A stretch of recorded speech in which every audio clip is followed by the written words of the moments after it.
big game at Stamford Bridge yesterday. I'll say the big game. It always is, isn't it? Chelsea versus Man City at 10th at the time versus second. Man City winning that game by a 0-0. Riyad Mahrez scoring in the second half.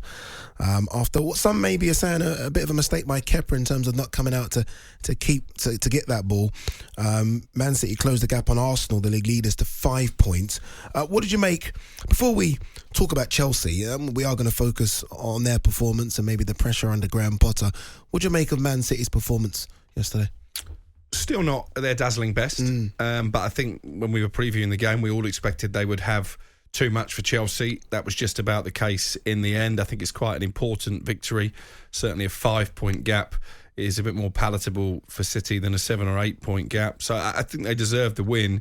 For me, the biggest difference between the two teams was the squad depth. And we've spoken about it in terms of Arsenal and the players that City had to call upon. You look at Chelsea's changes. Aubameyang obviously coming on early and then subbed off towards the end of the game. That won't go down particularly well. Chuck Wemeka, they're a young player. Hutchison as well.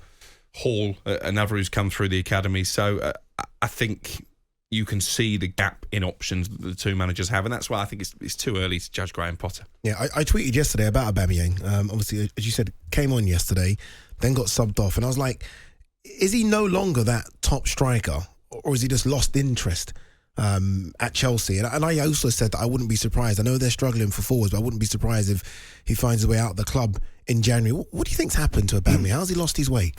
Well, I think Tuchel brought him into the club, didn't he? And then he unceremoniously sacked just a few days later. So I think that maybe has affected him. Of course, we've had the gap with the World Cup in terms of momentum, but I mean, since Potter's gone there, Graham Potter, it's been shocking, hasn't it, to see how they've not been able to pick up results. Yeah. And you'd have thought a manager of that quality showing, which is maybe it was the perfect step for him. 1 win in 8. I think he's under huge pressure there. And I think a lot of people are looking at it saying, well, what was really wrong with Tuchel? When you think what he'd won there, the Champions League final, the World Club tournament, they finished runners-up in the League Cup last year, the FA Cup, finished, where were they, third or fourth in the Premier League? Pretty decent effort. He loses his job. That's a really high level. And at the moment, Potter is not able to match that or get anywhere near that. So I think there's huge pressure there right now, and he's got to start picking up. He's lost players through injury. I know Mount wasn't available. Sterling going off wasn't a good viewing for him. I do believe in the manager. I do think he's a good manager, but he's got to get results. Yeah, not to defend Potter, but you look at the players that have been injured, and Martin mentioned it, and I'm not quite sure any side in the Premier League, apart from maybe Man City, because the squad depth could handle losing your best right back and Reece James, your best left back and Ben Chilwell, and N'Golo Kante is out. Fofana coming for big money, would have been alongside Thiago Silva, out as well. We know Mason Mount's now injured, Raheem Sterling, Pulisic injured, Broja. Like, no club can handle that. I don't think Reece James is just their best right back. I think he's their best player, to be honest. If you look at how their season fell away when him and Chilwell were injured last season. I did the game for talkSPORT when he made his comeback this season against Bournemouth, and just as Scott Minto and I were saying how well he played in commentary, suddenly the injury strikes again. So I think it's a huge problem for Chelsea down that right-hand side. And it doesn't get any easier, does it? Because they go toe-to-toe again with Manchester City in the FA Cup on Sunday. And in fairness to Pep Guardiola, despite what we're saying about maybe some foreign managers not taking the cup competition seriously, I don't think you can really level that at Guardiola. I think it'll be a strong Manchester City side on talkSPORT on Sunday, and I think it's difficult to make a case for any different outcome to last night. Yeah, look, Chelsea will say that they need bodies. Some will say they've spent hundreds and hundreds of millions of pounds. Where are those players? They have signed a 21-year-old defender, Benoit Badiashile, from Monaco for 35 million. He's been given a 7.5-year deal. Now, look, that's a project signing, if ever there was one. I mean, what was the longest contract you got, Martin? Cool.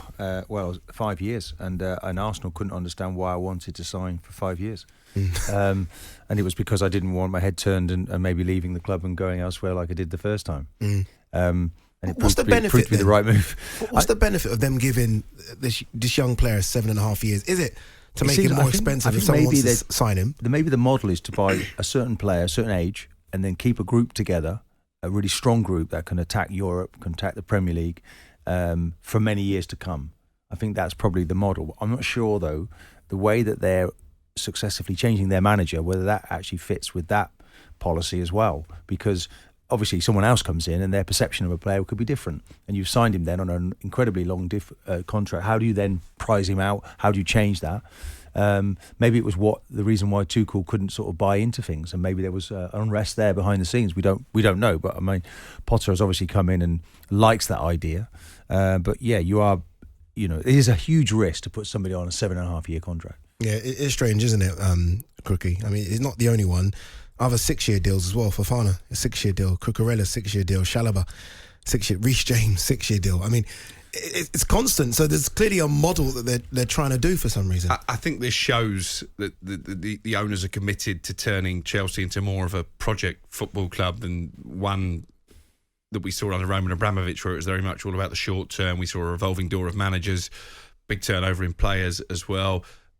There were options to send some of their younger players out the door in the summer, and that they held back on that. So I think the owners will give Graham Potter time. I think they see him as the man to oversee this project. The trouble is, and again, we were talking about this before we came on air, there's a new generation of Chelsea fans who have only known success in terms of winning major titles, finishing in the top 4.